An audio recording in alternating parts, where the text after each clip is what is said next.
নবীজি সাল্লাল্লাহু আলাইহি সাল্লাম দুনিয়াতে আগমন করলেন, আল্লাহ যে ওনাকে সৃষ্টি করলেন, মাথা থেকে পা পর্যন্ত নবীজি কেমন ছিলেন সামান্য একটু বর্ণনা আমরা শুনে নিব।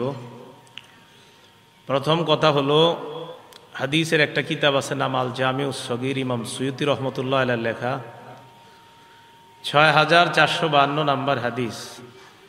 এই হাদিসের মধ্যে আসছে কানান নবিয়্যু সাল্লাল্লাহু আলাইহি ওয়াসাল্লাম আবয়াদা কাআন্নামা সিগা মিন ফিদ্দা।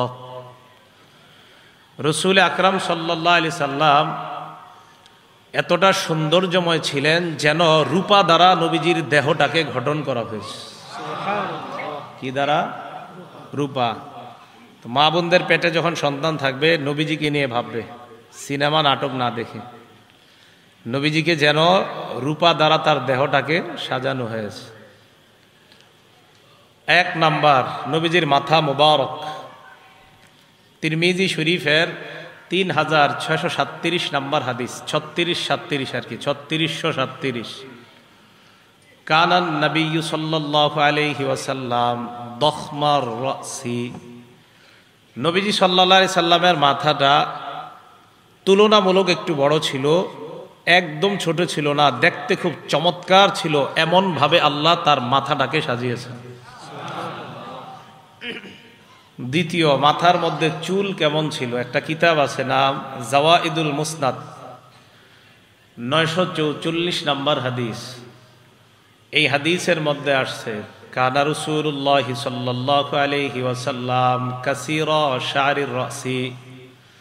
নবীজি সাল্লাল্লাহু আলাইহি সাল্লামের মাথার চুলগুলো অধিক ঘন ছিল, চুলগুলো ঘন ছিল। 3 নাম্বার, চুলগুলা দেখতে কেমন ছিল। মুসলিম শরীফের 2347 নাম্বার হাদিস। আমাদের মাদ্রাসার পাঠ্যপুস্তক অনুযায়ী লা বিল জাদিল কতিতি, নবীজির চুল মুবারক একবারে কোকড়ানো ছিল না। ওয়ালা বিসাবতি, একদম লম্বাও ছিল না। নবীজির চুল মুবারক কোকড়ানো ছিল না, লম্বাও ছিল না। তাহলে কেমন ছিল? আল জামিউস সগীর 6452 নাম্বার হাদিসে আসছে কানা রাসূলুল্লাহ সাল্লাল্লাহু আলাইহি ওয়াসাল্লাম রাজিলা শা'রি।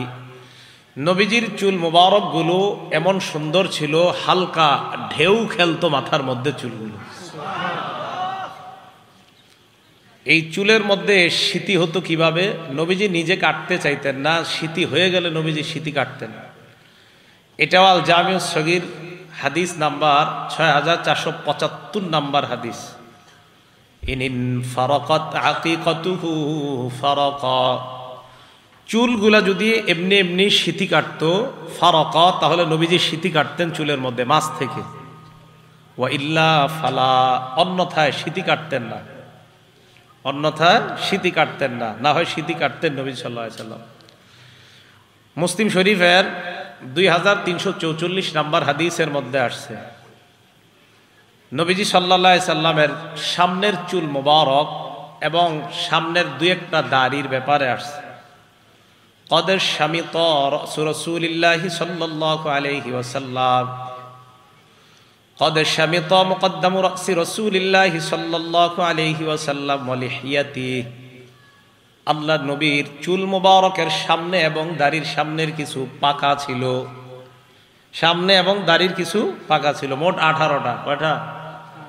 17 বা 18টার মতো। এখন এই চুলগুলা যে পাকা ছিল সব সময় বোঝা যাইতো না যে চুল এরকম পাকা ছিল। তাহলে বোঝা যাইতো কিভাবে? হাদিসের মধ্যে আসছে কানা ইদাদ দাহনা লাম ইয়াতাবায়ান, নবীজি যখন তেল ব্যবহার করতেন তখন সাদা চুলগুলা দেখা যাইতো না। তেল দিলে তখন আর সাদা চুল দেখা যাইতো না। ওয়া ইযা কানা শাইসা রাসুহু, চুলগুলা যখন অগোছালো হতো তাবায়ানা, তখন সামনের এবং দাড়ি সাদা এইগুলা স্পষ্ট হয়ে যাইতো। তো বেশি ছিল না। নবীজি সাল্লাল্লাহু আলাইহি সাল্লামের ইন্তেকাল পর্যন্ত অনেকের অভিমত 18টা সাদা, তার 63 বছরে মাত্র 18টা। তো রাসূল আকরাম সাল্লাল্লাহু আলাইহি সাল্লামের চুল মোবারক সামনে যদি তেল দিয়ে রাখতো তাহলে বোঝা যাইতো না সাদা। আর যদি তেল ছাড়া অনেক সময় দেখা যেত চুল যদি অগোছালো হইতো, আঁচড়াইতো না, যদি এমন হইতো যে চুল কোনো কারণে সামনে আসছে, তখন বোঝা যাইতো যে দুই একটা পাকা আছে। এই হলো নবীজির চুলের অবস্থা। 4 নাম্বার, নবীজি সাল্লাল্লাহু আলাইহি সাল্লামের চুল কতটুকু রাখতেন? 3টা কথা মনে রাখবেন। 1 নাম্বার ওয়াফরা, 2 নাম্বার লিম্মা, 3 নাম্বার জুম্মা। ওয়াফরা বলা হয় 2 কানের অর্ধেক পর্যন্ত চুলকে বলা হয় ওয়াফরা। 2 কান এবং 2 কাঁধের মাঝামাঝি পর্যন্ত চুলকে বলা হয় লিম্মা। কাঁধ পর্যন্ত প্রলম্বিত চুলকে বলা হয় জুম্মা। 1 নাম্বার ওয়াফরা। মুসলিম শরীফের হাদিস 2338 নাম্বার হাদিস, 2338 নাম্বার হাদিস। এই হাদিসের মধ্যে আসছে কানা শারু রাসূলিল্লাহি সাল্লাল্লাহু আলাইহি ওয়াসাল্লাম ইলা আনসাফি উযুনাইহি। রাসূল আকরাম সাল্লাল্লাহু আলাইহি সাল্লামের চুল মুবারক ছিল 2 কানের অর্ধেক পর্যন্ত, এটাকে বলা হয় ওয়াফরা। বুখারী শরীফের বর্ণনা 5905 নাম্বার হাদিস। এই হাদিসের মধ্যে আসছে কানা শারু রাসূলিল্লাহি সাল্লাল্লাহু আলাইহি ওয়াসাল্লাম বাইনা উযুনাইহি ওয়া কাতিফি। নবীজি সাল্লাল্লাহু আলাইহি ওয়াসাল্লামের চুল মুবারক 2 কান এবং 2 কাঁধের মাঝামাঝি পর্যন্ত ছিল, এটাকে বলা হয় লিম্মা। কানের অর্ধেক পর্যন্ত এটাকে বলা হয় ওয়াফরা। 2 কান এবং 2 কাঁধের মাঝামাঝি পর্যন্ত এটাকে বলা হয় লিম্মা। সহিহ বুখারীর বর্ণনা 5904 নাম্বার হাদিসের মধ্যে আসছে কানা ইয়াদরিবু শারু রাসূলিল্লাহি সাল্লাল্লাহু আলাইহি ওয়াসাল্লাম মানকাবাই।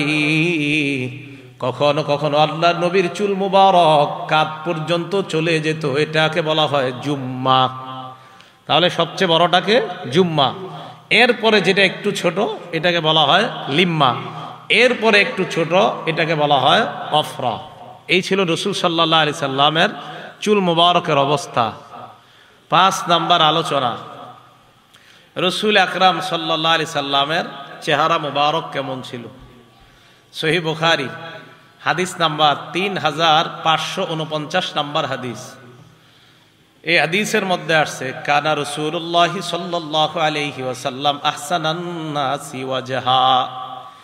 দুনিয়ার মধ্যে যত মানুষ আল্লাহ বানিয়েছেন সমস্ত মানুষের মধ্যে আমার নবীর চেহারা মুবারকটা আল্লাহ সবচাইতে সুন্দর বানিয়েছেন। চেহারা মুবারক সবচেয়ে সুন্দর। রাসূল আকরাম সাল্লাল্লাহু আলাইহি সাল্লামের চেহারাটা আল্লাহ এত সুন্দর বানাইছে। বিসমিল্লাহ। এই চেহারা মুবারকটা কত সুন্দর ছিল আর একটা বর্ণনা আমরা দেখি, এটা শুনলে আমরা বুঝতে পারবো। তিরমিজি শরীফ হাদিস নাম্বার 3638 নাম্বার হাদিস, 3638। লাম ইয়াকুন বিল মুকালসাম, নবীজি সাল্লাল্লাহু আলাইহি ওয়াসাল্লামের চেহারা মুবারকটা একদম গোল ছিল না, একদম গোল ছিল না। কানা ফিল ওয়াজহি তাদবীরুন আবিয়াদ মুশরাবুন, চেহারাটা হালকা গোলের দিকেও ছিল তবে পুরাপুরি গোল ছিল না, একদম গোল ছিল না, বাকি অনেকটা গোলাকৃতির কিন্তু পুরাপুরি না। তো মা বোনদের যখন সন্তান সম্ভব হবে ওনাদেরকে বলবেন নবীজিকে এইভাবে কল্পনা করতে। তো রাসূল আকরাম সাল্লাল্লাহু আলাইহি সাল্লামের চেহারা মুবারক একবারে গোল ছিল না, অনেকটা গোল আকৃতির, এমন একটা ভাব নবীজির চেহারা মুবারকের মধ্যে ছিল। মুসলিম শরীফ 2344 নাম্বার হাদিস। এই হাদিসের মধ্যে আসছে এক ব্যক্তি প্রশ্ন করলেন ওয়াজহুহু মিসলুস সাইফ, আল্লাহর নবীর চেহারা মুবারক কি তরবারির মতো সুন্দর ছিল? ধারালো তরবারি বড় চমৎকার বানাইলে এই তরবারির মতো সুন্দর ছিল কিনা আল্লাহর নবীর চেহারা মুবারক? এক ব্যক্তি প্রশ্ন করলেন। সাহাবা জবাব দিলেন লা বাল কানা মিসলা শামসি ওয়াল কমার, আল্লাহর নবীর চেহারা মুবারক আকাশের চন্দ্র এবং সূর্যের মতো উজ্জ্বল ছিল। তাহলে তরবারির মতো না, বরং চন্দ্র এবং সূর্যের মতো উজ্জ্বল ছিল। তিরমিজি শরীফের 2811 নাম্বার হাদিস। এই হাদিসটা মনে রাখবেন, জাবির ইবনে সামুরা রাদিয়াল্লাহু তাআলা আনহুর বর্ণনা। নবীজির সাহাবা, তিনি বলেন রাআইতু রাসূলুল্লাহি সাল্লাল্লাহু আলাইহি ওয়াসাল্লাম, আমি আল্লাহ নবীর চেহারা মুবারকের দিকে তাকাইলাম, নবীর দিকে তাকাইলাম, তাকানোর পর ফাজালতু আনজুরু ইলা রাসূলিল্লাহি ওয়া ইলাল কমার, আমি আল্লাহ নবীর দিকে একবার তাকাই আবার আকাশের চাঁদের দিকে তাকাইতে লাগলাম। জাবির ইবনে সামুরা বলেন, ওয়াল্লাহি হুয়া আহসানু ইনদি মিনাল কমার, আল্লাহর কসম, আল্লাহর নবীকে আমার কাছে চন্দ্রের চাইতে সুন্দর মনে হয়েছে। আল জামিউস সগীর হাদিস নাম্বার 6475 নাম্বার হাদিসের বর্ণনা, ইয়াতালাল্লাহু ওয়াজহুহু তালাআল কমারি লাইলাতাল বাদরি, পূর্ণিমার চাঁদের রাতে চন্দ্রটা যেমন সুন্দর দেখা যায়, আল্লাহ নবীর চেহারা মুবারকটা পূর্ণিমার চাঁদের মতো এমন সুন্দর লাগতো। আকাশের পূর্ণিমার চাঁদটা যেমন সুন্দর, রসুল আকরাম সাল্লাল্লাহু আলাইহি সাল্লামের চেহারা মুবারকটা এত সুন্দর করে আল্লাহ বানিয়েছেন। এগুলো 5 নাম্বার কথা, চেহারা নিয়ে আলোচনা। 6 নাম্বার, রসুল আকরাম সাল্লাল্লাহু আলাইহি সাল্লামের কপাল কেমন ছিল, এটাও আল জামিউস সগীর হাদিস নাম্বার 6475 নাম্বার হাদিস। কানা রাসূলুল্লাহ সাল্লাল্লাহু আলাইহি ওয়াসাল্লাম ওয়াসিআল জাবিন, নবীজির কপাল মুবারক প্রশস্ত ছিল। কপাল কি ছিল? প্রশস্ত, অন্যদের চাইতে প্রশস্ত ছিল। দেখলে আল্লাহ রসুলকে নেতৃত্ব দিতে পারেন, দেখলেই নবীজিকে এমনটা মনে হইতো। এইগুলো কপালের কথা 6 নাম্বার। 7 নাম্বার, কপালের নিচে দেখেন ভুরু আছে, আসেনি? এই যে ভুরু 7 নাম্বার, এটা আল জামিউস সগীরের মধ্যে আছে 6475 নাম্বার হাদিসের বর্ণনা। হাদিসের মধ্যে আছে, কানা রাসূলুল্লাহ সাল্লাল্লাহু আলাইহি ওয়াসাল্লাম আজাজ্জাল হাওয়াজিব, আল্লাহর নবীর ভুরু মুবারক গুলা ছিল ঘন সরু ছিল। মিন গায়রি করনিন, 2 ভুরুর মাঝখানে ফাঁকা ছিল, একটা আরেকটার সাথে মিলিত ছিল না। এবার তাকান, বাইনাহুমা ইরকুন, 2 ভুরুর মাঝখানে একটা রগ ছিল। ইউদিররুহুল গদব, আল্লাহ নবী যখন রাগ করতেন, রাগ করলে 2 ভুরুর মাঝখানের রগটা ফুলে যাইত। আল্লাহ জানে কেমন দেখা যাইতো। যদি স্বপ্নে কেউ দেখেন জানায় দেন আমারে, হ্যাঁ, যে নবীজিরে হুজুর স্বপ্নে দেখছি রাগ হয়েছে নবীজি, তো নবীজির 2 ভুরুর মাঝখানে একটা রগ ছিল, এই রগটা নবীজির রাগ ফুলাইয়া দিত। নিশ্চিত আমার নবীরে বড় চমৎকার লাগতো এই সময়, যে নবীজি সাল্লাল্লাহু আলাইহি সাল্লামের এই জায়গার আপনার একটা রগ, এটা ফুলে উঠতো। এগুলো 7 নাম্বার, 2 ভুরু। 8 নাম্বার, নবীজি সাল্লাল্লাহু আলাইহি সাল্লামের চোখ মুবারক দেখেন, এই চোখ, এটাও আল জামিউস সগীরের মধ্যে ইমাম সুয়ুতি রহমতুল্লাহি আলাইহি আনছেন, 6475 নাম্বার হাদিসের মধ্যে আনছেন। তিনি বলেন, রসুল আকরাম সাল্লাল্লাহু আলাইহি সাল্লামের এই চোখ মুবারকের বর্ণনা উনি এইভাবে দিলেন, আশকালাল আইনাইন, আল্লাহ নবী সাল্লাল্লাহু আলাইহি সাল্লামের চোখের এই পাশগুলা দিয়ে, এইগুলা দিয়ে একটু লালিমা লালিমা ভাব ছিল, আবার দীর্ঘ ছিল। দেখলেই মনে হতো, চোখটার দিকে তাকাইলেই মায়া মায়া লাগতো। চোখের দিকে তাকাইলে কি লাগতো? মায়া লাগতো। একটা কিতাব আছে সহিহুল আদাবিল মুফরাদ, নাসিরউদ্দিন আলবানী রহমতুল্লাহ আলাইহি লেখা। এই কিতাবের 988 নাম্বার হাদিস, এখানে আসছে, কানা রাসূলুল্লাহ সাল্লাল্লাহু আলাইহি ওয়াসাল্লাম আজিমাল আইনাইন, আল্লাহ নবীর 2 চোখ মুবারক আল্লাহ এমন ভাবে সাজিয়েছেন, জান্নাতের মধ্যে হুরদের চোখ যেমন ডাগর ডাগর চক্ষু বিশিষ্ট হুর আল্লাহ বানিয়েছেন, আমার নবীর 2 চোখ আল্লাহ দুনিয়াতে থাকতে ডাগর ডাগর চোখ বানিয়ে দিয়েছেন। 2 চোখ মুবারক ছিল ডাগর ডাগর চক্ষু বিশিষ্ট, আজিম আল আইনাইন। তিরমিজি শরীফের বর্ণনা, 3638 নাম্বার হাদিসের বর্ণনা, কানা রাসূলুল্লাহ সাল্লাল্লাহু আলাইহি ওয়াসাল্লাম আদআজাল আইনাইন, আল্লাহ রাসূল সাল্লাল্লাহু আলাইহি ওয়াসাল্লামের চোখের মণি ছিল কালো। চোখের মণি কেমন ছিল? কালো। চোখ ছিল ডাগর ডাগর, চোখের মণি ছিল কালো। পাশ দিয়ে যখন তাকাইতো একটা মায়া মায়া লাগতো, অনেকটা লালিমা ভাব ছিল, পুরোপুরি না। আবার চোখের পাশটা ছিল আপনার বড় বড়, চোখ একদম ছোট ছিল না, আবার অনেক বড় ছিল না, বরং এমন ছিল যার চোখের দিকে তাকাইলেই যে কেউ তার চোখের মায়া পড়ে যেত। এত সুন্দর করে আল্লাহ রসুলের চোখ আল্লাহ বানিয়েছেন। এগুলো 8 নাম্বার কথা। 9 নাম্বার দেখেন, চোখের পরে নাক। এই নাক কেমন ছিল? কানা আকনাল ইরনাইন, আল্লাহ নবীর নাক মুবারক হালকা উঁচু ছিল। লাহু নূরুন ইয়ালু, নাকের দিকে তাকাইলে মনে হইতো এই জায়গা থেকে নূর চমকায়। এখানে হ্যাঁ, আকনাল ইরনাইন লাহু নূরুন ইয়ালু, এখানে তাকাইলে মনে হতো নূর চমকাইতেছে। তো রাসূল আকরাম সাল্লাল্লাহু আলাইহি সাল্লামের এটা হলো নাক মুবারক। 10 নাম্বার, নবীজি সাল্লাল্লাহু আলাইহি সাল্লামের গাল মুবারক কেমন ছিল? সাহলাল খদ্দাইন, আল্লাহ নবীর গাল মুবারক ছিল সমান, বেশি গোস্তওয়ালা ছিল না। আবার একদম গাল দুই পাশে লেগে আছে এমন না, মাঝামাঝি টাইপের, দেখতে অনেক সুন্দর, এমন দুইটা গাল আল্লাহ তাকে দান করছেন। 11 নাম্বার, নবীজির দাঁত মুবারক কেমন? মুফাল্লাজাল আসনান। আমাদের বর্তমান জামানার অনেকে বিউটি পার্লারে যায় দাঁতের মাঝখানে ফাঁকা করার জন্য। হাদিসের মধ্যে আসছে তাদের উপর আল্লাহর অভিশাপ, আল্লাহ নবীর অভিশাপ।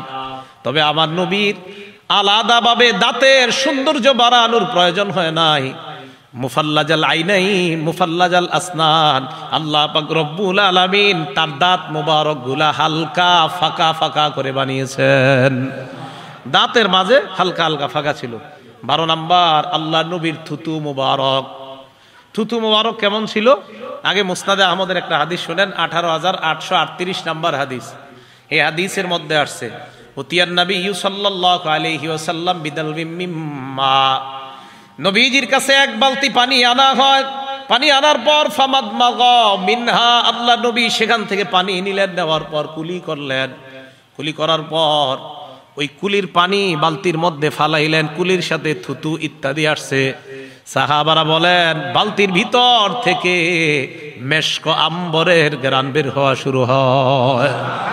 তাহলে থুতু মুবারক এত বরকতপূর্ণ ছিল। বুখারী শরীফের একটা হাদিস শুনেন, 4210 নাম্বার হাদিস, বিসমিল্লাহ। এই হাদিসের মধ্যে আসছে খায়বারের যুদ্ধ বিজয় হইতেছে না, মুসলমানরা বিজয় করতে পারতেছে না। এই হাদিসের বর্ণনাকারী সাহাবার নাম সাহাল ইবনে সাদ রাদিয়াল্লাহু তাআলা। তিনি বলেন, ক্বালা রাসূলুল্লাহ সাল্লাল্লাহু আলাইহি ওয়াসাল্লাম ইয়াউমা খায়বার, খায়বারের যুদ্ধের দিন আল্লাহ নবী বললেন, লা উতিয়ান্না রায়াতা গাদান রাজুলান ইউহিব্বুল্লাহ ওয়া রাসূলুহু ওয়া ইউহিব্বুহুল্লাহু ওয়া রাসূলুহু। আল্লাহ নবী বলেন, আগামীকাল পতাকা আমি এমন এক ব্যক্তির হাতে দিব, যেই ব্যক্তি আল্লাহকে ভালোবাসে, আল্লাহর রাসূলকে ভালোবাসে। শুধু তাই নয়, ওই ব্যক্তিকে আল্লাহ এবং তার রাসূলও মহব্বত করেন। যেই ব্যক্তি আল্লাহ আল্লাহ রাসূলকে ভালোবাসে এবং যাকে আল্লাহ আল্লাহ রাসূল মহব্বত করে, ইফতাহুল্লাহু আলা ইয়াদাইহি, আল্লাহ নবী বলেন ওই ব্যক্তির হাতে আল্লাহ খায়বারের বিজয় দান করবেন। সাহাবারা রাতের বেলা ঘুমায় না, ফাবাতু ইয়াদুকুনা, সাহাবারা রাতের বেলা এই চিন্তায় কাটাইতে লাগলো, কারে জানি সকালবেলা আল্লাহ নবী তরবারিটা দেয়, পতাকাটা কার হাতে জানি দেয়। এই চিন্তায় রাতের বেলা সাহাবারা ঘুমায় না, পেরেশান। ফালাম্মা আসবাহু গাদাউ আলা রাসূলিল্লাহি সাল্লাল্লাহু আলাইহি ওয়াসাল্লাম, সকাল যখন হয় সবাই আল্লাহর নবীর কাছে আসলেন। নবীজি এইভাবে সবার দিকে তাকায়, তাকানোর পর আল্লাহ নবী বললেন, নবীজি সবার দিকে যখন তাকায় সাহাবারা বললেন, কুল্লুহুম ইয়ারজু আইয়ুতাহা রায়া, সবার আশা আল্লাহ নবী মনে হয় আমাকেই পতাকাটা দিবেন। সবারই আশা, মনে হয় পতাকাটা আমাকেই দান করবেন। এদিক সেদিক তাকায় বললেন, আইনা আলী ইবনু আবি তালেব, আলী ইবনে আবি তালেব, আমার সাহাবা আলী কোথায়? সাহাবারা জবাব দিলেন, ইস্তাকি আইনাইহি ইয়া রাসূলুল্লাহ, আপনার সাহাবা আলীর চোখের মধ্যে সমস্যা, তাই আজকে আসতে পারে নাই। ফারসালু ইলাইহি, আল্লাহ নবী হযরত আলীকে ডাকলেন। ডাকার পর বললেন, আলী সবাইকে ডাকলাম পতাকা দেওয়ার জন্য, তুমি কেন আসো নাই? বলে আমার চোখের মধ্যে সমস্যা। ফাবাসাকা ফি আইনাই, হযরত আলীর চোখে আল্লাহ নবী থুতু মুবারক লাগায় দেয়। থুতু দেওয়ার পর হযরতে আলী ফাবারা কান লাম ইয়াকুন বিহি ওয়াজাউন, এমন ভাবে সুস্থ হয়ে যায় মনে হয় হযরত আলীর চোখে জিন্দেগিতে কোনো অসুস্থতা হয় নাই। এই ছিল নবী সাল্লাল্লাহু আলাইহি সাল্লামের থুতু মুবারকের অবস্থা। নবীজি সাল্লাল্লাহু আলাইহি সাল্লামের থুতু মুবারক এত দামি ছিল। 13 নাম্বার, রসুল আকরাম সাল্লাল্লাহু আলাইহি সাল্লামের দাড়ি মুবারক। কানা রাসূলুল্লাহি সাল্লাল্লাহু আলাইহি ওয়াসাল্লাম কাসাল লিহিয়া, নবীর দাড়ি মুবারক ছিল ঘন। বলেন তো দাড়ি মুবারক কেমন ছিল? ঘন। এটাও আল জামিউ সগীরের হাদিস, ৭৭ নাম্বার হাদিসের বর্ণনা। 14 নাম্বার, রসুল আকরাম সাল্লাল্লাহু আলাইহি সাল্লামের এই কাঁধ মুবারক, এই যে কাঁধ মুবারক কেমন ছিল? নবীজি সাল্লাল্লাহু আলাইহি সাল্লামের কাঁধ মুবারক, এটাও আল জামিউ সগীরের মধ্যে আসছে। দেখেন কি কয়, আমার নবীর কাঁধ মুবারক এত সুন্দর, কান্না উনুকাহু, গর্দান মুবারক এত সুন্দর, কান্না উনুকাহু জিদু দুমিয়াতিন ফি সফাইল ফিদ্দা। হাদিসের মধ্যে আসছে নবীর গর্দান মুবারক এত সুন্দর, মণি মুক্তা রূপার একটা প্লেটের মধ্যে রাখলে যেমন চকচক করে, আমার নবীর গর্দান মুবারকটা আল্লাহ এমন ভাবে সাজিয়ে দিয়েছেন। এটা হলো গর্দান মুবারকের অবস্থা। 15 নাম্বার, আল্লাহ নবীর সাহাবা বলেন, মুসলিম শরীফের 2344 নাম্বার হাদিসের বর্ণনা, রাআইতুল খাতামা ইনদা কাতিফিহি, নবীজির কাঁধ মুবারকের এই জায়গায় পিঠের উপরের অংশে দেখলাম মিসলাবাইদাতিল হামামা, কবুতরের ডিমের মতো একটা ছোট্ট কি জানি দেখা যায়। জিজ্ঞাসা করলাম এটা কি? নবী জবাব দিলেন, এটাই হলো নবুয়তের মোহর, এটাই হলো মোহরে নবুয়ত। কাঁধ মুবারকের নিচে পিঠের উপরে আল্লাহ পাক কবুতরের ডিমের মতো আল্লাহ নবীর মোহরে নবুয়ত লাগায় দেয়। এই জায়গায় নবুয়তের মোহরটা আল্লাহ লাগিয়ে দিয়েছেন। 16 নাম্বার, নবীজির বুক মুবারক, হাদিসে আসছে কানা রাসূলুল্লাহ সাল্লাল্লাহু আলাইহি ওয়াসাল্লাম আরিয়া সাদিয়াইন, এই বুকের দুই পাশে পশম ছিল না, আর বুক ছিল খুব সরু। হাদিসের বর্ণনা, কানা রাসূলুল্লাহ সাল্লাল্লাহু আলাইহি ওয়াসাল্লাম আরিদাস সাদরি, নবীজির বুক ছিল সরু, নবীজির বুক ছিল আপনার এই প্রশস্ত, আর বুকের দুই পাশে বেশি পশম ছিল না। এবার দেখেন 17 নাম্বার, এই জায়গা থেকে এই জায়গা পর্যন্ত দাকিকাল মাসরুবা, আল্লাহর নবীর বুক থেকে নাভি পর্যন্ত মনে হয় খেজুর গাছের মতো ছোট্ট করে পশমের একটা রেখা দেখা যায়, এখান থেকে এই পর্যন্ত। উপরে তেমন পশম ছিল না এই দুই বুকের এই দিক দিয়া। আর পেট কেমন ছিল? পেট, এটাও আল জামিউস সগীরের মধ্যে আসছে 6475, এটা 52 না 75 নাম্বার হাদিসে আসছে।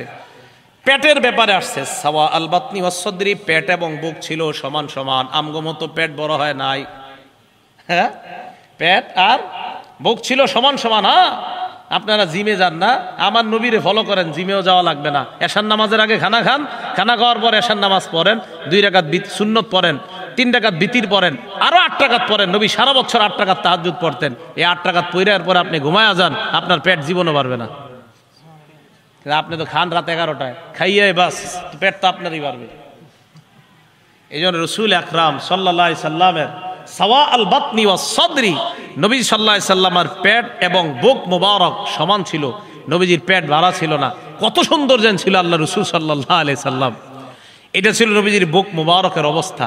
তিরমিজি শরীফের 3637 নাম্বার হাদিস, আলী রাদিয়াল্লাহু তাআলা আনহু কি বলে দেখেন, লাম ইয়াকুন রাসূলুল্লাহ সাল্লাল্লাহু আলাইহি ওয়াসাল্লাম বিতাওয়িলিল বাইন, নবীজি একবারে লম্বা ছিল না তাল গাছের মতো। ওয়ালা বিল কাসিরি, আল্লাহ নবী একবারে খাটো ছিলেন না, মাঝামাঝি রকমের এমন সুন্দরভাবে আল্লাহ নবীকে বানিয়েছেন। মুতাদিলাল খালকি, সৃষ্টির মধ্যে সবচেয়ে সুন্দর যে সৃষ্টি, এমন ভাবে আল্লাহ নবীকে আল্লাহ বানিয়েছেন। দখমাল কাতিফাইন ওয়াল কদামাইন, হাত এবং পা মুবারক গুলা ছিল মাংসালু। দখমাল কারাদিস, জোড়াগুলা ছিল মাংসালু, শক্তিশালী। আমার লাগে একটু মুসাফা করেন হুজুর। এই মুসাফা করলে, কেউ যদি মুসাফা করতো মনে হইতো নবীজির হাত মুবারক একদম নরম, আর যখন তরবারি ধরতেন আমার নবীর হাত মুবারকের চাইতে এমন সাহসী যোদ্ধার আর কারো হাত ছিল না, এমনি মনে হইতো নরম। আর যখন আপনার তরবারি নিতেন রাসূল সাল্লাল্লাহু আলাইহি সাল্লামের এই মাংসপেশি এত সুন্দর হয়ে যেত। দখমাল কারাদিস, জোড়াগুলাও আল্লাহ এত সুন্দরভাবে রাসূল সাল্লাল্লাহু আলাইহি সাল্লামের হাত পায়ের জোড়াগুলাও আল্লাহ এমন সুন্দরভাবে সাজিয়েছেন। এই কথাগুলো কেন বললাম? রাসূল আকরাম সাল্লাল্লাহু আলাইহি সাল্লামকে আল্লাহ রবিউল আউয়াল মাসে দুনিয়াতে পাঠিয়েছেন। তো আমাদের মা বোনরা নাটক সিনেমাগুলা না দেখা আমার নবীর নিয়ে একটু ভাবেন, নবীজির আকৃতি গঠন নিয়ে একটু ভাবেন। এই জন্য আপনারা কি করবেন, বাংলায় বেরোইছে শামাইলে তিরমিজি, বলেন কি বললাম? মসজিদের ইমাম সাহেব, খতিব সাহেব, মাদ্রাসার আলেমদের সাথে পরামর্শ করে যোগাযোগ করে এই একটা কিতাব সবাই কিনে নেবেন। যারা বিয়ে করছেন, স্ত্রী সন্তান সম্ভবা, বিবির হাতে এই বইটা দিয়ে বলবেন এটা পড়ো। ওখানে আছে নবীজির হাত কেমন, কান কেমন, নাক কেমন, চোখ কেমন, সব ওখানে দেওয়া আছে। আপনার বিবি পড়বে আর কল্পনা করবে সন্তানের উপর এই প্রভাব আল্লাহ সৃষ্টি করে দিবেন। কথাগুলো বুঝে আসছে সবার? তো রাসূল আকরাম সাল্লাল্লাহু আলাইহি সাল্লাম দুনিয়াতে আসলেন, এমন সুন্দরভাবে আল্লাহ বানাইলেন। 40 বছর বয়সে আল্লাহ ওনাকে নবুয়ত দান করলেন। নাসাই শরীফের হাদিস, হাদিস নাম্বার 4191 নাম্বার হাদিসের বর্ণনা। আব্দুর রহমান ইবনে আব্দে রব্বিল কাবাহ তাবির নাম, উনি বলেন আতাইতু ইলা আব্দুল্লাহ ইবনে আমর রাদিয়াল্লাহু তাআলা আন, আমি নবীর সাহাবা আব্দুল্লাহ ইবনে আমরের কাছে গেলাম। হুয়া জালিসুন ফি জিল্লিল কাবা, তিনি তখন কাবার ছায়ার মধ্যে বসা। ওয়ান্নাসু আলাইহি মুজতামিউন, জনগণ তাকে ঘেরাও করে আছে। সবাই আমরা আল্লাহ নবীর সামনে দাঁড়ানো। হঠাৎ আল্লাহ নবীর সাহাবার সামনে দাঁড়ানো, হঠাৎ আল্লাহ নবীর সাহাবা বললেন কুন্না মা রাসূলিল্লাহি সাল্লাল্লাহু আলাইহি ওয়াসাল্লাম ফি সাফার, আমরা আল্লাহ নবীর সাথে এক সফরের মধ্যে ছিলাম। ইদ নাযালনা মানজিলা, সফর করতে করতে এক জায়গায় আমরা যাত্রা বিরতি দিলাম। যাত্রা বিরতি দেওয়ার পর আমাদের সাহাবাদের মধ্যে তিনটা দল হয়ে যায়। ফামিন্না মাইয়াদ্রিবু খিবা, একদল তাবু টানায়, একদল তাবু টানাইতেছে। ওয়ামিন্না মাইয়ান তাদিলু, আরেক দল তীর নিশানা ঠিক করতেছে, তীরের প্রতিযোগিতা। ওয়ামিন্না মান হুয়া ফি জাশরাতিহি, আরেক দল তার পশুগুলা চারণভূমির মধ্যে চড়ায়, পশুরে পানি খাওয়ায়, ঘাস খাওয়ায়। তো দেখেন কি হয়েছে, এক ব্যক্তি গিয়া তিন দল সাহাবারে ডাক দিলেন। কি বললেন? ইজনাদা মুনাদি রাসূলিল্লাহি সাল্লাল্লাহু আলাইহি ওয়াসাল্লাম আস-সালাতু জামিআ, হঠাৎ একজন আহ্বানকারী আল্লাহ নবীর সাহাবাদেরকে গিয়ে বললেন নামাজের সময় হয়ে গেছে, সবাই তোমরা জামাতে উপস্থিত হও। ফাজতামানা আলাইহি, আমরা জামাতে আসলাম। জামাতে আসার পর আল্লাহ নবী আমাদের সামনে দাঁড়াইলেন, দাঁড়িয়ে আমাদের উদ্দেশ্যে একটা ভাষণ দিলেন। ভাষণের মধ্যে বললেন ইন্নাহু লাম ইয়াকুন নাবিয়্যুন ক্বাবলি ইল্লা কানা হাক্কান আলাইহি আইয়াদুল্লাহ উম্মাতাহু আলা মা ইয়ালামুহু খায়রান লাহুম ওয়া ইউনজিরু কওমাহু আলা মা ইয়ালামুহু শাররান লাহুম। আমি সহ আমার পূর্বে যত নবী দুনিয়ার মধ্যে আসছে, সমস্ত নবী তার উম্মতের জন্য মৌলিকভাবে দুইটা দায়িত্ব আদায় করা লাগতো। কয়টা দায়িত্ব? সব নবী তার উম্মতের জন্য দুইটা দায়িত্ব পালন করা লাগতো, আমি সহ যত নবী দুনিয়াতে আসছে। এক নাম্বার, উম্মতের জন্য যা কল্যাণকর, এই কল্যাণকর বিষয়টা উম্মতকে জানায়া দেওয়া। আর উম্মতের জন্য যা অকল্যাণকর, অকল্যাণকর বিষয় থেকে উম্মতকে সতর্ক করা। এই কল্যাণকর আর অকল্যাণকর বিষয় নবী আমাদেরকে জানিয়ে দেয়। জানানোর পর এখন আমরা নবীজি সাল্লাল্লাহু আলাইহি সাল্লাম কি কি অকল্যাণ, অনেক কিছু আছে, এর মধ্যে কিছু হাদিসের মধ্যে আছে। যেমন একটা উদাহরণ, নাসাই শরীফ হাদিস নাম্বার 4161 নাম্বার হাদিস। এই হাদিসের মধ্যে আসছে ক্বালা রাসূলুল্লাহি সাল্লাল্লাহু আলাইহি ওয়াসাল্লাম, আল্লাহ নবী বলেন বায়উনি আলা আল্লা তুশরিকু বিল্লাহি শাইআ, আমার কাছে তোমরা বায়াত হও, তোমরা আল্লাহর সাথে শিরিক করবা না। ওয়ালা তাসরিকু, তোমরা চুরি করবে না। ওয়ালা তাজিনু, তোমরা ব্যভিচার করবে না। ওয়ালা তাকতুলু আওলাদাকুম খাশিয়াতা ইনফাক, দারিদ্রতার ভয়ে তোমরা সন্তান হত্যা করবা না। ছেলে নিলে মেয়ে নিলে কে খাওয়াইবো, এই চিন্তায় সন্তান নেয় না, হত্যা করে সন্তান। কি করে বলেন তো? এই যে সন্তান না নেয় এইভাবে, যে সন্তান আরেকটা হইলে কে খাওয়াইবো, এটা সন্তান হত্যা করে। ওয়ালা তাকতুলু আওলাদাকুম, সন্তান হত্যা করবে না। 5 নাম্বার, ওয়ালা তাতুনা বিবুহতানিন তাফতারুনাহু বাইনা আইদিকুম ওয়া আরজুলিকুম, বানিয়ে বানিয়ে তোমরা মিথ্যা কথা বলবা না। 6 নাম্বার, ওয়ালা তাসুনি ফি মারুফ, ন্যায় কাজে আমি নবীর নাফরমানি তোমরা করবা না।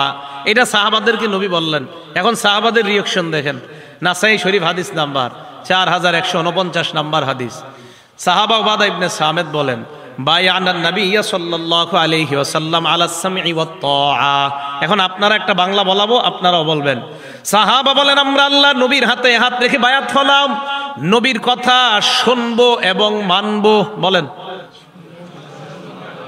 নবীর কথা শুনবো এবং মানবো, এটা সাহাবারা বললেন। এবার দেখেন কি কয়, ফিল ইউসরি ওয়াল উসরি, আমার অনুকূলে হলেও নবীর কথা মানবো, আমার প্রতিকূলে হলেও মানবো, আমার পক্ষে হলেও মানবো, আমার বিপক্ষে হলেও মানবো। ওয়াল মানশাতি ওয়াল মুকরাহি, সুখেও নবীর কথা মানবো, দুঃখেও নবীর কথা মানবো। ওয়ান লা নুনাজি আল আমর আহলা, যোগ্য ব্যক্তি যদি যোগ্য আসনে বসে যায় তার বিরোধিতা আমরা করব না। ওয়ান নাকুমা বিল হাক্কি হাইসু কুন্না লা নাখাফু বিল্লাহি নাওমাতা লাইম, আল্লাহর রাস্তায় হক কথা বলতে গিয়ে কোনো নিন্দুকের নিন্দাকে ভয় করব না। এই মর্মে আমরা আল্লাহ নবীর হাতে বায়াত হলাম, আমরা নবীর কাছে বায়াত হলাম। নবীর কথা আমরা শুনবো, নবীর কথা আমরা মানবো। তাহলে আমরা সবাই এই কথায় অঙ্গীকারাবদ্ধ, নবীর কথা শুনবো এবং নবীর কথা মানবো। তাহলে নবীরে আল্লাহ পাঠাইলেন, আবার নবী আমাদের নবুয়ত পাওয়ার পর নবী জানায়া দিলেন প্রত্যেক নবীর দুই দায়িত্ব: কল্যাণকর বিষয়ে জানায়া দেওয়া, অকল্যাণকর বিষয় থেকে সতর্ক করা। চুরি করা অকল্যাণকর, জিনা করা অকল্যাণকর, ব্যভিচার অকল্যাণকর, হত্যা অকল্যাণকর, এই সব বিষয়গুলা জানাইলেন। আবার আমরা অঙ্গীকার করলাম, হুজুর আমরা আপনার হাতে বায়াত হলাম, বায়াত হয়ে অঙ্গীকার করলাম আমরা কোনো অন্যায় কাজ করব না। এবার দেখেন আল্লাহ কোরআনে কি বলে সূরা হাসরে, মা আতাকুমুর রাসূলু ফাখুযু, নবী তোমাদেরকে যা দেয় তা তোমরা গ্রহণ করো, ওয়া মা নাহাকুম আনহু ফান্তাহু, নবী যা থেকে নিষেধ করে তা থেকে তোমরা বিরত হও। আল্লাহ বললেন নবী যা দেয় তা গ্রহণ করো, নবী যা থেকে নিষেধ করে তা থেকে বিরত হও। এবার আমার আপনার প্রশ্ন, নবী আমাদেরকে কি দিয়েছেন? যেইটা দিয়েছেন এটা আমরা গ্রহণ করব। সহিহুত তারগীব 40 নম্বর হাদিসের বর্ণনা, আল্লাহ নবী বলেন, তারাকতু ফীকুম মা ইন ইয়াতাসামতুম বিহি ফালান তাদিল্লু আবাদা, আমি তোমাদের কাছে দুটি জিনিস দিয়ে গেলাম, এই দুইটা আঁকড়ে ধরবা, কখনো তোমরা পথভ্রষ্ট হবে না। আল্লাহ বলছে দা দিছে তা গ্রহণ করো। বলেন নবী কয় জিনিস দিছে? দুই জিনিস, কিতাব আল্লাহ, আল্লাহর কোরআন, 2 নাম্বার ও সুন্নাত রাসূলি, আল্লাহর নবীর সুন্নত। 1 নাম্বার কোরআন, 2 নাম্বার সুন্নত। খুব মন দিয়ে শুনেন, কোন দিকে আমি একটা গুরুত্বপূর্ণ কথার দিকে আগাইতেছি। 1 নাম্বার কোরআন, 2 নাম্বার সুন্নত। এখন বোঝা গেল আমরা কোরআন সুন্নাহ মানবো, আর কোরআন সুন্নাহ থেকে আমরা সব শিখবো কোনটা কল্যাণকর আর কোনটা অকল্যাণকর।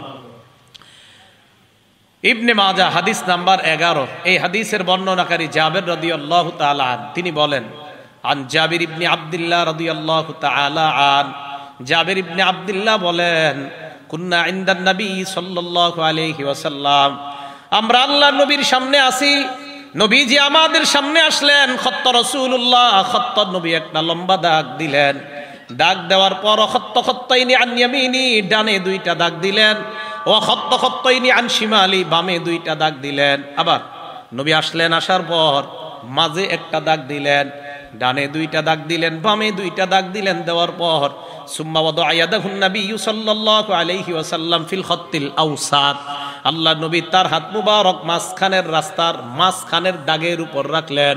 বলেন তো দাগ কি একটা দিছে না অনেকগুলা? অনেক, কিন্তু রাখছে কোনটার উপর? মাঝখানে।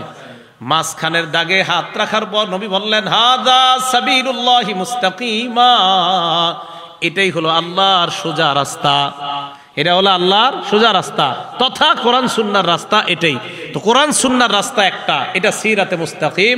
আশেপাশের রাস্তা সব শয়তানের রাস্তা, প্রত্যেক রাস্তা এক শয়তান দাঁড়ায়া দাঁড়ায়া আমাকে আপনাকে আহ্বান করে। বলেন কোরআন সুন্নাহর রাস্তার নাম কি? সিরাতে মুস্তাকিম। তাহলে কোরআন সুন্নাহর রাস্তা হলো মাঝের রাস্তাটা, আশেপাশের রাস্তাগুলা শয়তানের রাস্তা। কল্যাণকর আর অকল্যাণকর বিষয় জানবো থেকে? কোরআন সুন্নাহ থেকে। আর কোরআন সুন্নাহ অনুযায়ী চলবো যেই রাস্তা, ওই রাস্তাটার নামে সিরাতে মুস্তাকিম। ইবনে মাজার 12 নম্বর হাদিস, যে মূল কথাটা আমি যেটা বলার জন্য চাইতেছিলাম, এই কিছু ওই কথার দিকে আসলাম এখন। এবার ইবনে মাজার হাদিসটা শুনেন। এই হাদিসের বর্ণনাকারী মিকদাম ইবনে মাদি কারব রাদিয়াল্লাহু তাআলা, তিনি বলেন, রাসূল আকরাম সাল্লাল্লাহু আলাইহি সাল্লাম ইরশাদ করেন, ইউশিকুর রাজুল মুত্তাকিয়ান আলা আরিকাতি, শেষ জামানায় কিছু মানুষ কোরআন পড়তে পড়তে এত বড় গবেষক হবে, হওয়ার পর সিংহাসনের মধ্যে বসা থাকবে আর ভাব ধরবে আমার চাইতে বড় পণ্ডিত আর দুনিয়ায় কেউ নাই, শুধু কোরআন পড়তে পড়তে অনেক বড় গবেষক হয়ে গেছে কোরআন।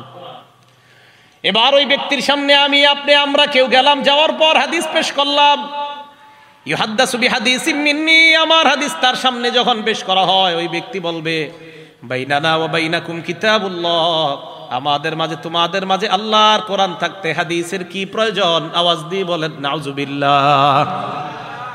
কোরআন থাকতে হাদিসের কি প্রয়োজন? বলেন আমগো কাছে নবীজি কি শুধু কোরআন দিছে না কোরআন সুন্নাহ? না, আবার আল্লাহ কইছে নবী যা দিছে এটা গ্রহণ করো। নবী দিছে কয় জিনিস? কোরআন এবং সুন্নাহ। হ্যাঁ, এখন আমরা ওই কোরআনওয়ালার কাছে যখন গিয়ে হাদিস পেশ করব, সে বলে আমাদের কাছে কোরআন থাকতে হাদিসের কি দরকার? এখন সে যুক্তি দেয়, ফামা ওয়াজাদনা ফীহি মিন হারামিন হারামনা, কোরআনের হারাম হারাম মানলেই হয়, ওমা ওয়াজাদনা ফীহি মিন হালালিন ইস্তাহলালনা, কোরআনের হালাল হালাল মানলেই হয়, বা কোরআনের হালাল কোরআনের হারাম মানলেই তো, হাদিসের কি দরকার? নবীজি বলেন তার মুখের উপর তখন বলে দিবা, আলা ওয়া ইন্নামা হাররামা রাসূলুল্লাহ মিসলু মা হাররামাল্লাহ। নবী যা হারাম করে, নবীর হারাম করাটা আল্লাহর হারামের মতো বিধিবদ্ধ হয়ে যায়। তাহলে আমার নবীর হারাম, আমার নবীর হালাল, আল্লাহর হালাল, আল্লাহর হারাম, এটার যেমন গুরুত্ব, আমার নবীর করা হালাল হারামেরও ঠিক তেমন গুরুত্ব। কোরআন এবং সুন্নাহ, না শুধু কোরআন? সবাই বলেন শুধু কোরআন না কোরআন সুন্নাহ? আচ্ছা, কোরআন শুধু কেন মানা যাবে না? শুধু কোরআন কেন মানলে ঝামেলা কি? শুধু কোরআন যদি মানতে যান হাদিস ছাড়া কি ঝামেলা হইতে পারে? সূরা নিসা আছে, আল্লাহ বলেন আউযু বিল্লাহি মিনাশ শাইতানির রাজীম ফানকিহু মা তাবা লাকুম মিনান নিসা। পরেরটা আর কইলাম না, কি বলেন হুজুররা? তোমরা নারীদের মধ্যে যারে পছন্দ হয় বিয়ে করো। যাকে পছন্দ হয় কি করো? মানে কি প্রেম করে? না না না না, মা বাবা দেখাবে, পছন্দ করবেন, বিয়ে করবেন। তাহলে বলেন তো সূরা নিসা কি আছে? বিয়ে করো। বাংলাটা বললেন, একটা জিনিস বুঝার আছে, বিয়ে করো। সূরা নূরের মধ্যে আছে ওয়া আনকিহুল আয়ামা মিনকুম ওয়াস-সালিহিনা মিন ইবাদিকুম ওয়া ইমাইকুম। নারী পুরুষদের মধ্যে যাদের বিয়ে হয় না, যারা বিয়ে করে নাই, তোমরা তাদেরকে বিয়ে করায়া দাও। সূরা নিসা আছে বিয়ে করো, সূরা নূরে আছে বিয়ে করাও। দুইটা বাংলা শুধু বলেন, বিয়ে করো, বিয়ে করাও। আলেমরা ছাড়া অন্যরা বলেন তো বিয়ে করো, বিয়ে করাও। বলেন তো সূরা নিসায় কি আছে? বিয়ে করো। আর সূরা নূরে আছে বিয়ে করাও। এখন কিভাবে বিয়ে করো, কিভাবে বিয়ে করাও, এটা কোরআনের কোন আয়াতে আছে? আল্লাহ শুধু বলছে বিয়ে করো, আল্লাহ বলছে বিয়ে করাও। স্বামী একজন ছেলে একটা মেয়েকে বলবে এত লক্ষ টাকা দেন মোহর বেবাদ। আব্দুর রহমানের মেয়েকে আমি 1.5 লক্ষ টাকা দেন মোহরের বিনিময়ে আমি বিয়ের প্রস্তাব করলাম। এই যে কথাগুলা কোরআনের কোন আয়াতে লেখা আছে? কোরআনে আছে বিয়ে করো, কোরআনে আছে বিয়ে করাও। পদ্ধতি কোরআনের মধ্যে নাই, এটা আছে হাদিসের মধ্যে। অতএব কোরআন বুঝতে হলে হাদিসের বিকল্প নাই। শুধু কোরআন যারা বলবে যে শুধু কোরআনই চলে, হাদিসের দরকার নাই, এই যে একটা বিপদে বললাম যে এই ব্যক্তি কোরআনের পণ্ডিত, এরে বলবেন আপনার আব্বা আম্মার বিয়েটা যে পদ্ধতিতে হয়েছে, এই পদ্ধতিটা কোরআনের কই লেখা আছে? কথা বুঝে আসছে? এটা কোরআনের কোথাও লেখা নাই। এবার আরেকটা আছেন, আল্লাহ বলেন সূরা আপনার হজের একদম 17 পারা শেষ পৃষ্ঠা, ইয়া আইয়ুহাল্লাযীনা আমানুর কাউ ওয়াসজুদু। হে ঈমানদারগণ তোমরা রুকু করো, সিজদা করো। কি করো? কিভাবে? এটা কোথাও লেখা নাই। সিজদা করো কিভাবে? কোথাও লেখা নাই। ফজরের নামাজ পড়ো কিভাবে? নামাজ পড়ো, ফজর 2 রাকাত ফরজ, এটা কোরআনের কোথাও লেখা নাই। যোহরের নামাজ 4 রাকাত ফরজ, কোরআনের কোথাও লেখা নাই। আসর 4 রাকাত ফরজ, কোরআনের কোথাও লেখা নাই। মাগরিব 3 রাকাত ফরজ, কোরআনের কোথাও লেখা নাই। এশার নামাজ 4 রাকাত ফরজ, কোরআনের কোথাও লেখা নাই। যারা বলে কোরআন থাকতে হাদিসের প্রয়োজন নাই, তাদের টার্গেট হলো আপনাদেরকে তারা মসজিদ থেকে বের করে নামাজ থেকে দূরে সরাইতে চায়। কারণ এরা এক সময় আপনার ওই গুরু ঠাকুররা আপনারে বলবে কি জানেন, এক সময় এই কোরআনে নামাজ পড়ো আছে, রুকু করো আছে, সেজদা করো আছে, তুই মসজিদে গিয়ে যেই নিয়ম পড়ছো এটাকে আছে, তো আপনিও বলবেন না অলরেডি ফেসবুকে এই জাতীয় দাওয়াত চলতেছে। তাহলে বলেন কোরআনে আছে রুকু করো কিভাবে? করো হাদিসে। বলবেন আপনারা কোরআনে আছে রুকু করো কিভাবে? কোথায় আছে? কোরআনে আছে সিজদা করো কিভাবে? কোথায় আছে? কোরআনে আছে বিয়ে করো কিভাবে? এটা কোথায় আছে? কোরআনে আছে বিয়ে করাও কিভাবে করাবা? কোথায় আছে? তাহলে শুধু কোরআন না শুধু সুন্নাহ, না কোরআন সুন্নাহ? মাশাআল্লাহ। এটাই বলছে আল্লাহ, আমার নবী যা দিয়েছে তা গ্রহণ করো, যা থেকে নিষেধ করেছে তা থেকে বিরত থাকো। নবী বিদায় হয়ে আমাদেরকে 2টা জিনিস দিয়ে গেলেন, একটা কোরআন আর একটা হলো সুন্নাহ। মনে থাকবে তো কথাটা? একটা হলো কোরআন আর একটা হলো সুন্নাহ। এটা রাসূল সাল্লাল্লাহু আলাইহি সাল্লাম আমাদেরকে দিয়ে গিয়েছেন। এবার দেখেন বুখারী শরীফের 349 নম্বর হাদিস। এই হাদিস লম্বা হাদিস। নবীজি মেরাজ থেকে আসছেন, আসার পর আল্লাহ নবীর সাথে হযরত মুসা নবীর সাক্ষাৎ। মুসা নবী আমাদের নবীকে প্রশ্ন করলেন, আল্লাহ আপনাকে কি দিয়েছেন? আমাদের নবী জবাব দিলেন, 50 সালাতা, 50 ওয়াক্ত নামাজ আল্লাহ আমাকে দিয়েছেন। মুসা নবী কয় যান যান নামাজ কমায় আনেন। কমাইতে কমাইতে কোনো বর্ণনায় 5, কোনো বর্ণনায় 10, 5 করে কমায় বা 10 করে কমায়, কমাইতে কমাইতে আছে আর 5 ওয়াক্ত। নবীজি 5 ওয়াক্ত নিয়ে দুনিয়ায় রওনা করলেন। আল্লাহ ডাক দিয়ে বললেন, হাবিব লা ইউবাদদালুল কওলু লাদাইয়া, আমার কথার কোনো পরিবর্তন নাই। 50 ওয়াক্ত পড়লে সওয়াব দিতাম 50 ওয়াক্তের, এখন যদি 5 ওয়াক্ত পড়ে সওয়াব আগেরটাই 50 ওয়াক্তের সওয়াব দিয়ে দিলাম। ঘটনা এই জায়গায় না। এই হাদিস কেন শোনাইলাম? আমাদের দেশের কোরআনের পণ্ডিত বলে আমার মাথায় ধরে না আল্লাহ কেন একদিনে 50 ওয়াক্ত নামাজ দিবে, এটা ওনার মাথায় ধরে নাই। কোরআনের গবেষক, আমাদের দেশের এক কোরআনের গবেষক বলে ফেলছে। ওই গবেষকের এক মুরিদ এক মাদ্রাসায় 1 লক্ষ টাকা দিত প্রত্যেক মাসে। আমাদের বাংলাদেশের এক নরসিংদীর এক মাদ্রাসায় 1 লক্ষ, মানে প্রত্যেক বছর 1 লক্ষ টাকা দিত। এখন শুধু উনি এই কারণে আর 1 লক্ষ টাকা দান করবে না, কারণ ওই মাদ্রাসায় হাদিস পড়ানো হয়, উনি হাদিস যে মাদ্রাসায় পড়ানো হয় সেখানে দান করবে না, শুধু কোরআন পড়ানো হলে সেখানে দান করবে। এই মুরিদ সাহেবের পীর সাহেব যিনি আমাদের বাংলাদেশে স্টিল উনি এখনো বেঁচে আছে, ওই গুরু, উনি বলছে ওনার মাথায় ধরে না একদিনে আল্লাহ 50 ওয়াক্ত কেনই বা দিবে, যদিও পরে 5 ওয়াক্ত হয়েছে, কিন্তু আল্লাহ তো 50 কেন দিলেন? এর পুনঃ প্রশ্ন হলো আল্লাহ 50 কেন দিবে, এরকম অযৌক্তিক কাজ আল্লাহ কেন করবে? তো উনি বলে এগুলা মানুষের বানানো, বুখারী তিনি বানায় লেখছে। এটা হজরতের দাবি। আমি হজরতের দাবি মেনে নিয়ে নগদ ওনার মুরিদকে পাল্টা প্রশ্ন কইরা 2 বছর বা 2.5 বা 3 বছর হয়ে গেছে এই প্রশ্ন করছি। আমি বললাম মানে আল্লাহ ওই মুহূর্তে সূরা মাআরিজের এক আয়াত মাথায় দিয়ে দিয়েছে, ঠিক ওই মুহূর্তে গাড়িতে বসে আল্লাহ তাআলা বলেন তারজুল মালাইকাতু ওয়ার রূহু ইলাইহি ফি ইয়াউমিন কানা মিকদারুহু 50,000 সানা।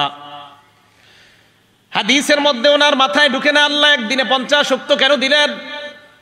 কোরআনের সূরা মাআরিজের মধ্যে আছে একদিনের সমান হবে 50,000 বছরের সমান। এখন বলেন 50 বেশি না 50,000 বেশি?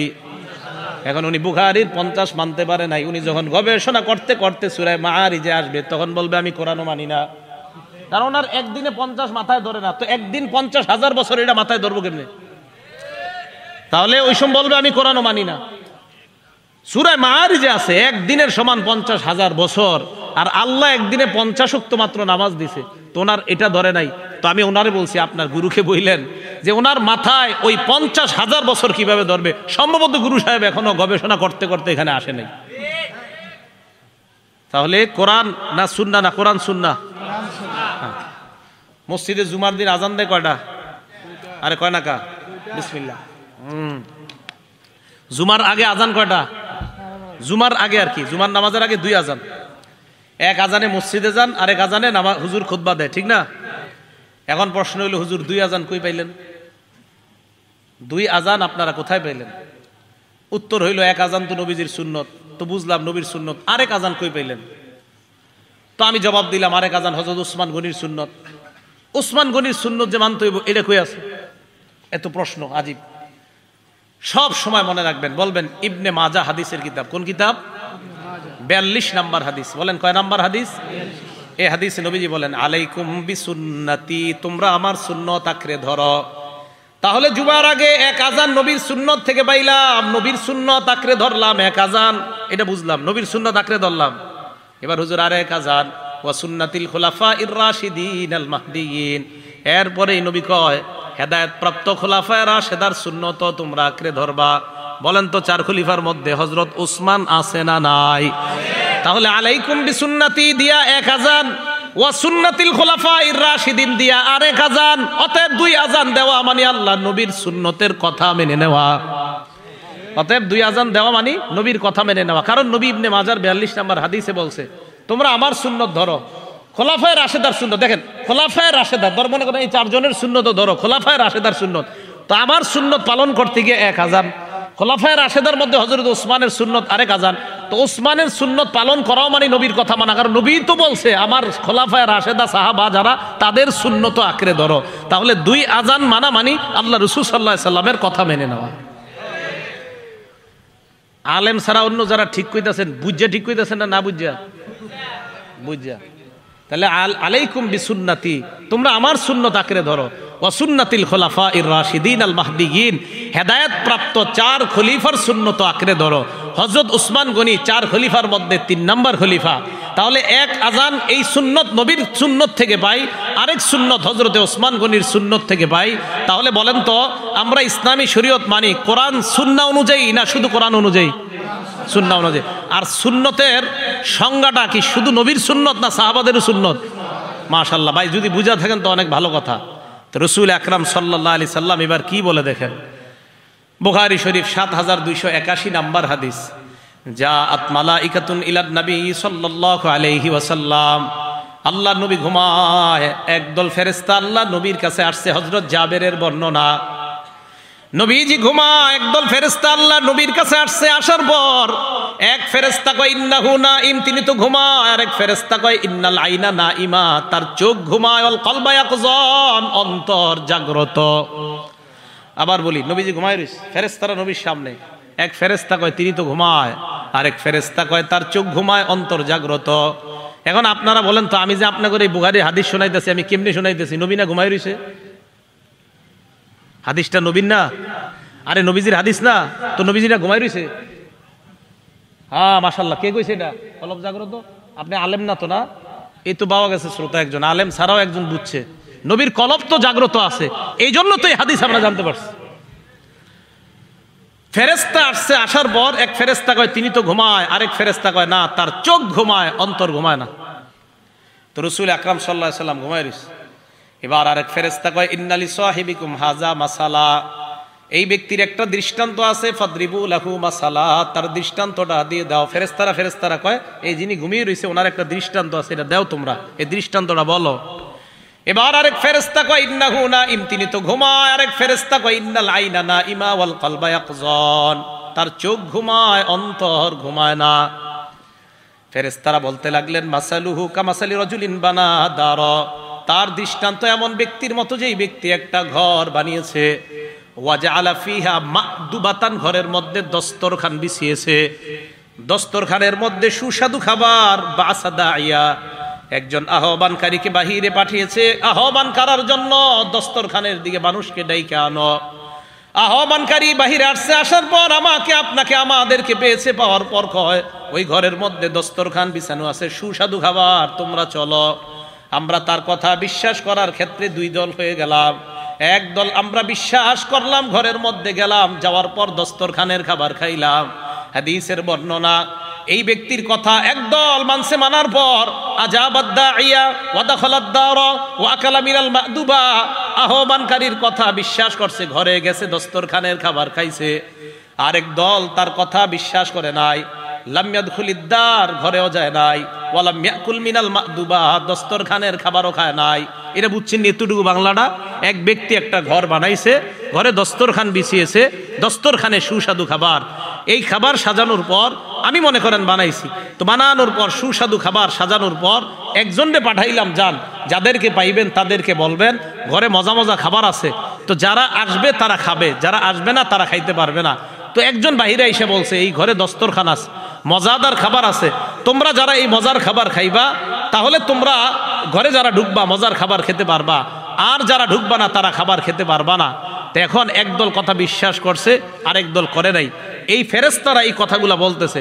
এখন এক ফেরেশতা কয় আউবিলুহা লাহু, এই যে দৃষ্টান্তটা দিলা, এই দৃষ্টান্তটা কিসের দৃষ্টান্ত, এটা একটু তাকে বইলা শোনায় দাও। এবার দৃষ্টান্ত শোনাইতে লাগলেন, কিভাবে দেখেন। ফেরেশতা বলতে লাগলেন ফাদ্দারু আল জান্নাত, যে ঘরটা, ঘরের দৃষ্টান্ত হলো আল্লাহর জান্নাত। ঘর বানিয়েছেন আল্লাহ, জান্নাত সাজিয়েছেন আল্লাহ, দস্তরখান বিছিয়েছেন আল্লাহ, দস্তরখানের মধ্যে খাবার সাজিয়ে রাখছেন আল্লাহ। ফাদ্দাঈ মুহাম্মাদুন সাল্লাল্লাহু আলাইহি ওয়াসাল্লাম, আর যেই লোকটা ঘুমিয়ে আছেন উনি হলেন মুহাম্মদ সাল্লাল্লাহু আলাইহি ওয়াসাল্লাম। দিয়েছেন ওই দস্তরখানের দিকে মানুষকে দাওয়াত দেওয়ার জন্য। যেই মানুষগুলা তার ডাকে সাড়া দেয় তারাই জান্নাতে যাবে, যাওয়ার পর দস্তরখানের সুস্বাদু খাবার খেতে পারবে। আর যারা তার ডাকে সাড়া দিবে না তারা ঘরেও যেতে পারবে না, দস্তরখানের সুস্বাদু খাবার খেতে পারবে না। এবার আল্লাহ নবীর সামনে ওই ফেরেশতারা বলতে লাগলেন ফামান আতা মুহাম্মাদান সাল্লাল্লাহু আলাইহি ওয়াসাল্লাম ফাকাদ আতা আল্লাহ, যারা মুহাম্মদ সাল্লাল্লাহু আলাইহি ওয়াসাল্লামের আনুগত্য করে তারা আল্লাহর আনুগত্য করে।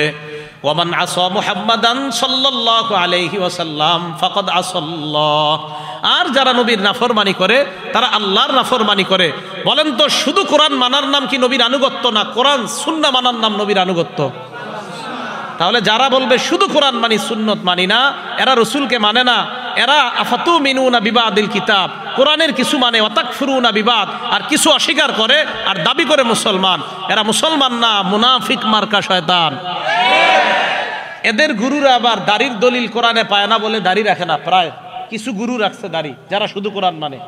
আর অনেক গুরুরা এবং অনুসারীরা দাড়ি রাখে না, কারণ দাড়ির কথা হাদিসে আছে, কোরআনে নাই। ওই যে বললাম কোরআন পড়ে না, পড়লে কোরআনেই দাড়ির কথা পাইতো। কি কইলাম বলেন তো? কোরআন পড়লে দাড়ির কথা পাইতো। মুসা নবী গেছে হারুন নবীরে রাইখা, যাওয়ার পর আল্লাহর কাছে গেছে। তো যাওয়ার পর আল্লাহ বললেন, কি করছেন আপনি? কি হয়েছে? আপনার জনগণ তো শেষ হয়ে গেছে। কি হয়েছে? তা আল্লাহ বলে দিলেন, আপনি আসার পর এরা বাছুর বানাইছে, বাছুরের পূজা শুরু করছে। তাই নাকি? হ্যাঁ। তো মুসা আলাইহিস সালাতু ওয়াস সালাম আল্লাহর আল্লাহ লিতারদ আজিলতু ইলাইকা রব্বি লিতারদ, আল্লাহ আপনার কাছে একটু তাড়াতাড়ি আসছে, আপনি যাতে আমার প্রতি সন্তুষ্ট হন। ওই দিক দিয়ে তো ঘটনা খারাপ, জাতি তো এই ঝামেলা করছে। মুসা নবী কয় হারুন রে রাইখা আসলাম, দৌড়ে গেছে ভাইয়ের কাছে। ভাইয়ের কাছে যাওয়ার পর গিয়ে দেখে সত্যি সত্যি জনগণ বাছুর পূজা করতেছে। এবার আমার দিকে তাকান, হারুন নবীর দাড়িতে ধরছে মুসা নবী। বলেন তো কোথায় ধরছে? বলেন হারুন নবীর কোথায় ধরছে?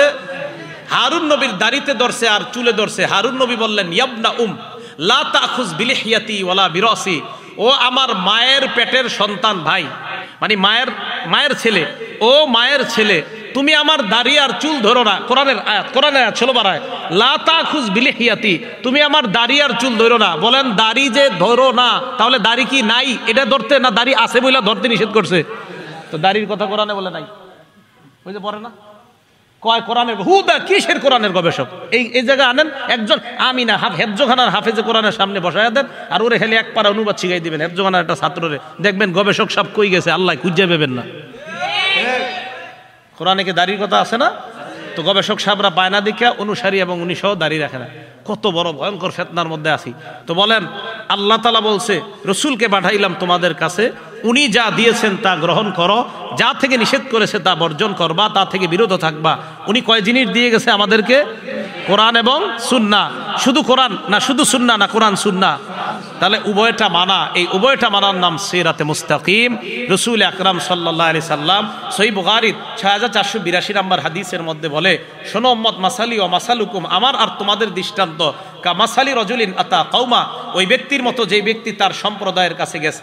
যাওয়ার পর বলছে, ইন্নী রাআইতুল জাইশা বিআইনাইয়া, আমি এই দুই চোখ দিয়া অমুক জায়গায় দেখছি সশস্ত্র বাহিনী অপেক্ষা করতেছে, যারা তোমাদের উপর অতর্কিত হামলা চালাবে। নবীর কথা মানার ক্ষেত্রে দুই দল হয়ে গেছে। একদল তার কথা শুনছে, শুই না রাতের বেলা তাড়াতাড়ি নিরাপদে চলে গেছে, ওই যে ব্যক্তি বলছে আর কি আমি শত্রু দেখে আসছি। আরেক দল তার কথা শুনে নাই, মানে নাই, রাতের বেলা থুর মিশা কথা কইছে, তো ঘুমাইরিস। সব্বাহাহুমুল জাইশ, সকাল হওয়ার আগে ওই সশস্ত্র বাহিনী এসে হামলা কইরা এগুলার মাইরা ফেলছে। বলেন তো যারা নিরাপদে চলে গেল তারা কি নিরাপদ হয়ে গেল না? আর যারা থাকলো তারা ধ্বংস। নবী কয় আমার দৃষ্টান্ত এই ব্যক্তির মতো। আমি তোমাদেরকে জান্নাত আর জাহান্নাম দুই রাস্তার কথাই বলে দিচ্ছি। জান্নাত হলো নিরাপদ, জাহান্নাম হলো অনিরাপদ ভয়ঙ্কর জায়গা। আমার কথা যারা বিশ্বাস করবে তারা জান্নাতে যাবে, যারা বিশ্বাস করবে না তারা জাহান্নামে যাবে। নবী বলেন আমি ওই ব্যক্তির দৃষ্টান্ত। এখন আপনাদেরকে আমি বলতে চাই, নবীর কথা যারা বিশ্বাস করবে তারা নিরাপদ ঠিকানা কোথায় যাবে? জান্নাত। নবীর কথা শুধু কোরআনে না, কোরআন সুন্নাহ? তাহলে রসুল আকরাম সাল্লাল্লাহু আলাইহি সাল্লাম যেই দুই জিনিস রেখে গেলেন, কোরআন এবং সুন্নাহ, এই উভয়টা যেন আঁকড়ে ধরে আমরা সবাই কবরে যাইতে পারি, কিয়ামতের ময়দানে উঠতে পারি, একসাথে জান্নাতে যেতে পারি। আল্লাহ তৌফিক দান করেন। আমিন। ওয়া আখিরু দাওয়ানা আনিল হামদুলিল্লাহি রাব্বিল আলামিন।